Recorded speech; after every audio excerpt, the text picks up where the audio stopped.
আসসালামু আলাইকুম। Welcome to my channel. নতুন একটি ব্লগ নিয়ে আমি হাজির হয়েছি উম্মে হাফসা খানম, বরিশাল থেকে। সবাই কেমন আছেন? আমি আলহামদুলিল্লাহ আল্লাহর রহমতে এবং আপনাদের দোয়ায় অনেক অনেক অনেক ভালো আছি। তো আজকের ব্লগটি শুরু করেছি আমি সকালে নাস্তা বানানো থেকে। সো যেহেতু রুটি ছিল বাসায়, ভাবলাম রুটি আর চা করব, বাট সেটা একদমই সাদামাটা হয়ে যায় এবং একদমই হালকা খাবার হয়ে যায়। দেখা যাবে 11টার মধ্যে আমার আবার ক্ষুধা লেগে যাবে, বাবুর আব্বু তো অফিসে বের হবেন। সো এর জন্য একটু মানে এটা যেন সুস্বাদু খাবার হয় বা পুষ্টিগুণ সম্পন্ন হয়, সেজন্য রুটির সাথে একটা ডিম, 1 চিমটি চিনি, 1 চিমটি লবণ সুন্দর করে সেটাকে মিক্স করে তারপরে রুটি দিয়ে মেখে ভালো করে ভেজে নিচ্ছিলাম। তো এক এক করে আমি প্রতিটা রুটি ভেজে নিয়েছি। ফার্স্টে আমি ওখানে তেল দিয়ে কড়াইটা ভালো করে গরম করে নিয়েছি। সো তারপরে দেখতেই পাচ্ছেন আমার রুটিগুলো টোস্ট রেডি করা শেষ। আমি হয়েছিল তা বলাই বাহুল্য, আর এটা করতে আমার হাইয়েস্ট 10 থেকে 15 মিনিট টাইম লেগেছে, শর্টকাট প্রসেস বলতে পারেন। তো আমার টোস্ট করা শেষ, চাও করে নিয়েছি আমি। আর এখানে আমি স্যুপ রেডি করে নিচ্ছিলাম। স্যুপ রেডি করার জন্য আমি এখানে 1 কাপ পানি এবং আর1 কাপের অর্ধেক পানি এখানে দিয়ে দিয়েছি। এরপরে এখানে আমি প্যাকেটটা অ্যাড করে ভালো করে নেড়ে চেড়ে চুলায় বসিয়ে দিব। ঠিক সেভাবেই করব যেমনটা এই প্যাকেটের গায়ে লেখা রয়েছে। আসলে খুব ভালো একটা স্যুপ এটা, বিশেষ করে বাচ্চাদের জন্য এটা খুবই ভালো একটা স্যুপ। তবে যেসব বাচ্চারা টোটালি একদম ঝাল খেতে পারে না, সে বাচ্চাদের জন্য আমি সাজেস্ট করব না, কারণ এখানে ঝালের পরিমাণটা কিছুটা হলেও বেশি থাকে। চিকেন, ভেজিটেবল সব কিছুই এখানে অ্যাড করা থাকে। আপনি সহজভাবে এটাকে পানির সাথে ফার্স্ট মিশাবেন, এরপরে চুলায় বসাবেন। আপনি নাড়াচাড়া করতে করতে যতক্ষণ পর্যন্ত আপনার স্যুপে মিক্সিং জিনিসগুলো থাকে সেগুলো যতক্ষণ না পর্যন্ত সেদ্ধ হবে ততক্ষণ একটু নাড়াচাড়া করলেই স্যুপটা রেডি হয়ে যাবে। খুবই সহজ কাজ, খুব কম টাইমের মধ্যে স্যুপটা রেডি করে নিতে পারেন। তো এটা আমার মতন আইটেমের জন্য আর কি ভালো কিছু হতে পারে না এর থেকে। তো আমি স্যুপটা রেডি করতে করতে একটা কথা আপনাদের সাথে ভীষণভাবে শেয়ার করতে চাই, সেটা হলো যে প্লিজ প্লিজ প্লিজ আমার ভিডিওতে একটি লাইক দিবেন অবশ্যই, এবং যদি আমার ভিডিওটি ভালো লাগে বা কোনো কথা যদি ভালো লেগে থাকে অবশ্যই আমার ভিডিওটি সুন্দরভাবে ফুল ওয়াচ করার চেষ্টা করবেন। আসলে আমার চ্যানেল কিন্তু খুবই ছোট, আপনাদের সাপোর্ট ছাড়া আমি কোনোভাবেই একা এগোতে পারবো না। সো আপনারা প্লিজ আমাকে সাপোর্ট করে যাবেন, আর অবশ্যই আমার থেকেও আপনারা সাপোর্ট আশা করতে পারেন। ইনশাআল্লাহ সবাই সাথে এগিয়ে যাব। আমার অলরেডি স্যুপ রেডি করা শেষ এবং আমাদের ব্রেকফাস্ট আমরা করে নিয়েছি, বাবুকেও খাওয়ানো শেষ করলাম। এরপরে আমি আমার কিচেনে চলে আসলাম। মেয়েদের আসলে প্রায় 90% টাইমই কিচেনেই কাটাতে হয়, আমার যতটুকু যা মনে হয়। সো এখানে দেখা যাচ্ছিল যে আমার সিঙ্কটা কিছুটা ময়লা হয়েছে, তো এজন্য আমি ফার্স্টে আমার সিঙ্কটা ভালো করে পরিষ্কার করে মুছে নিয়েছি চারপাশটা। এরপরে আমি রান্নার কাজে চলে যাব। তো আমি অলরেডি ভাত এখানে বসিয়ে দিয়েছি। এরপরে আজকে যে মেনুটা করব সেটা হলো যে পটলের কারি বলতে পারেন, এবং এই যে খাবারটা এটা আসলে ডায়াবেটিস রোগীদের জন্য খুব কাজে দিবে।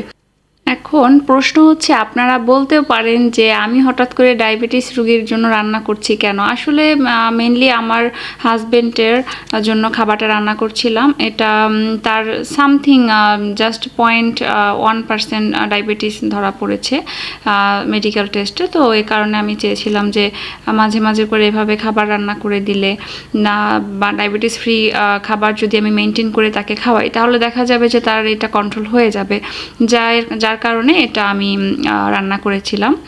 আর এখানে সবথেকে বড় উপাদান হলো আপনার মেথির গুঁড়া, এটা ডায়াবেটিস রোগীদের জন্য খুব ভালো কাজে দেয়। ফার্স্টে আমি এখানে পটলের সাথে পটলগুলোকে আমি খুব সুন্দরভাবে কুচি কুচি করে সাইড থেকে কেচে কেচে নিয়েছি যাতে ভেতরে মশলাটা ভালোভাবে ঢোকে, এর জন্য। কারণ পুরো আস্তভাবে আমি পটলটাকে এখানে রান্না করব, কোনো ভিতরের বিচি কিছুই আমি ফালাইনি, জাস্ট উপর থেকে ছিলে নিয়েছি।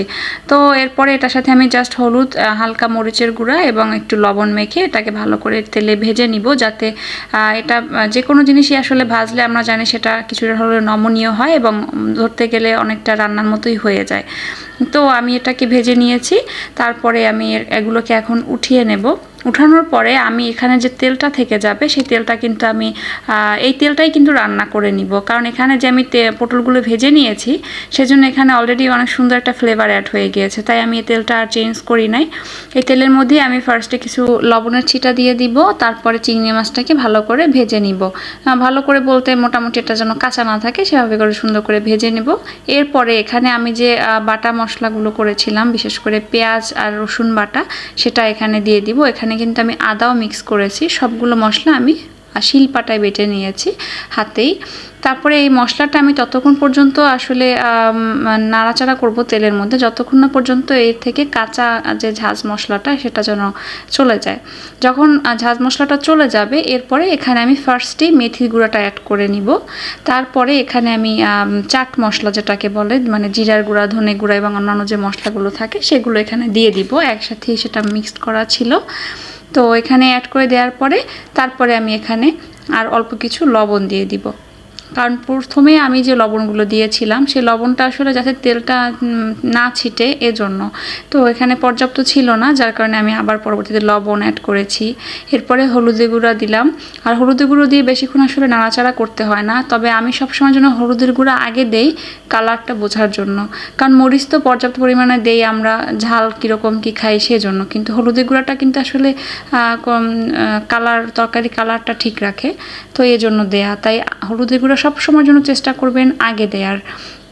তো এটা ছিল আপনার কাশ্মীরি মরিচের গুঁড়া, যার কারণে এখানে প্রচুর ঝাল ছিল, তো আমি এই জন্য বেশি একটা দেইনি, এখানে 1 চামচের মতো দিয়েছি দুবারে।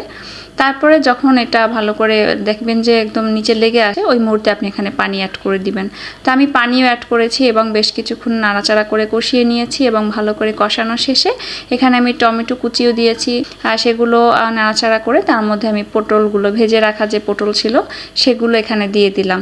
তারপর এটাকে সুন্দর করে আবার ভালো করে কষিয়ে নেব, এবং এখানে আপনার যে অনেক পরিমাণে ঝোল দিয়ে রান্না করতে হবে বিষয়টা এমন না, আপনি নাড়াচাড়া করে আপনি জাস্ট অল্প কিছু পানি দিবেন, কারণ এটা অলরেডি 30% সেদ্ধ হয়ে গেছে, বাকিটা আপনি যে ঝোলটা দিবেন তাতেই রান্না করা হয়ে যাবে। এবং এটা অবশ্যই মাখা মাখা রাখতে হবে, তাই আমি বেশি পরিমাণে পানি দিব না, তাহলে দেখা যাবে আমার অযথা গ্যাস খরচ হবে, আর কিছুই নয়। দেখা যাচ্ছে যে কথা বলতে বলতে আমার অলরেডি রান্না শেষ হয়ে গিয়েছে, আমি সেগুলোকে সার্ভিং বাটিতে ঢেলে নিচ্ছিলাম। তারপরে এটাকে আমি এক সাইডে রেখে আমি অন্যদিকে বাঁধাকপি ভাজি করব। তো বাঁধাকপির সাথে আমি কিছু পটল কুচি এবং আলু কুচি দিয়ে রেখেছি, দেখা যাবে তাহলে স্বাদটা আরও বেশি ভালো লাগবে, কারণ শীতকালে বাঁধাকপি বেশি ভালো লাগে, এটা তো শীতকাল না, তাই আপনি যতটুকু পারেন অন্যান্য সবজি মিক্স করলে বিষয়টা আরও বেশি ভালো লাগবে। আবার সাথে চিংড়ি মাছও দিব। আর এখানে যে আলু আর টমেটোগুলো কেটে রেখেছি এগুলো দিয়ে আমি আসলে ডিম ভুনা করব। অনেকদিন ডিম ভুনা খাওয়া হয়নি, তো আজকে ভাবলাম তাহলে ডিম ভুনাও করি। তো বাঁধাকপি আসলে আমি কখনো পরবর্তীতে বাগার দেই না, আমি সবসময় একসাথেই চড়িয়ে দেই, এটা আমার কাছে ভালো লাগে। এক একজনের স্বাদ, টেস্ট, রান্না এক এক রকমের হয়, তো আমার কাছে এটাই ভালো লাগে। আমি সব কিছু মশলা ভুনে তার মধ্যে চিংড়ি মাছ সব কিছুই অ্যাড করা ছিল, এরপরে ঢাকনা দিয়ে ঢেকে রেখেছি, দেখতেই পাচ্ছেন। এরপরে আমি এটা যখন একটু লাস্ট পর্যায়ে, তখন আমি এগুলোকে সুন্দর করে চামচ দিয়ে চেপে চেপে দিচ্ছিলাম যাতে এটা সুন্দরভাবে ভেঙে মেখে যায়। এরপর এটাকে আরেকটু ভাজা ভাজা করে আমি উঠিয়ে ফেলবো। তারপরে আমি ডিম ভুনা করে নিয়েছিলাম। তো সব কিছু তো আসলে শেয়ার করলে ভিডিও অনেক বেশি বড় হয়ে যায়, আর এগুলো খুব সিম্পল রেসিপি, সো এগুলো আর শেয়ার করার মতোই কিছুই নাই। তবে পটলের বিষয়টা একটু স্পেশাল ছিল আমার কাছে, তার কারণে আপনাদের সাথে শেয়ার করেছি। তো দুপুরে রান্না বাড়া, খাওয়া দাওয়া সব কিছু করে বিকেলে ছাদে গিয়েছিলাম। খুব রোমান্টিক মুডে ছিল আকাশটা তখন, রাতের দিকে যেহেতু বৃষ্টি হয়েছে তাই বিকাল দিকটা খুবই এনজয় করেছি, খুব সুন্দর বাতাস ছিল। আমরা বাসার ফ্ল্যাটের যারা পরিচিত সবাই মিলে ছাদে গিয়েছিলাম, খুব মজা হয়েছে, বাবুও অনেক এনজয় করেছিল। তো এই ছিল আজকের ভিডিও। আমার ভিডিও লাস্ট পর্যায়ে চলে এসেছি। সবাইকে আমার সাথে থাকার জন্য অসংখ্য ধন্যবাদ, এবং অবশ্যই ভিডিওতে একটি লাইক দিয়ে দিবেন, আবার মনে করিয়ে দিলাম। আজ এ পর্যন্তই রাখছি, সবাই ভালো থাকবেন, সুস্থ থাকবেন, আল্লাহ হাফেজ, আসসালামু আলাইকুম।